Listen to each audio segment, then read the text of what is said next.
What's going on, guys? Welcome back to another Madden 15 video on my PS4. Please do me a favor, take a moment, hit the like button for me, subscribe to my channel if you aren't already. Criticism in the comment section, as always, run over to Twitter, give me a follow. My username is ShutdownSafety. Seeing the play here for you at speed. One of the frustrating things I've always had with this game is, what people like to refer to as stick skills, and a lot of it really isn't any skill. It's more or less luck, but really based in the game's poor programming in terms of defenders making decisions on how to interact with the player that has the ball or maybe in coverage. So I wanted to do a video to talk about that a little bit today on this T.Y. Hilton kick return, because you can see here, first and foremost, my blocking isn't too great. I try to follow it, but Delano Howell doesn't exactly know how or when to block someone. So he ends up getting me kind of like almost tackled here, because not only did Robert Mathis let go of this corner for some reason, but Howell actually ran over to block a linebacker here that really wasn't in as great a position to make the play as the corner he walked away from was. So what I do is I break this tackle. Mathis does a pretty good job here of actually picking up the other defensive back. I actually do like that. And we almost interact with each other.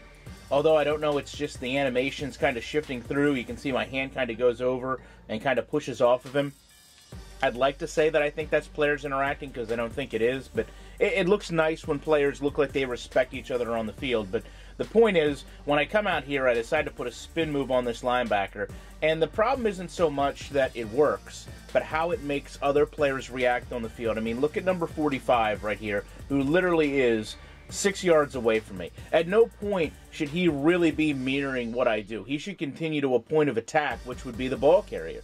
Instead, he gets way too wound up in the spin move that I'm doing and starts to break himself down and then cut himself back over. And then now I'm actually able to put another spin move to the opposite direction on him.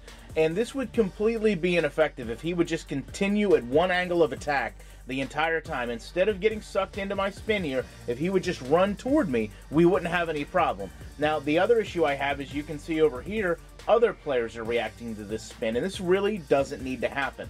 So Blackman's over here, he sees the spin, all of a sudden he breaks down the same exact way the linebacker did and actually gets himself sucked up into a Butler block, and this cornerback here actually reacts to it as well. So I really wish we could have a game that was a little bit more intuitive, that when one player does something on the field, the four closest defenders in the area don't react to it, because essentially, more so on a kick return than anything else, this really does give you a way of getting easy and quick open field.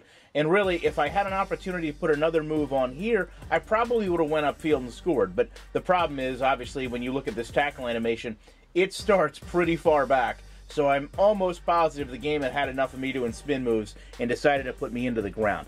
Love to know your guys' opinions on this. Appreciate you checking it out. You know that I will be back in the week with more content.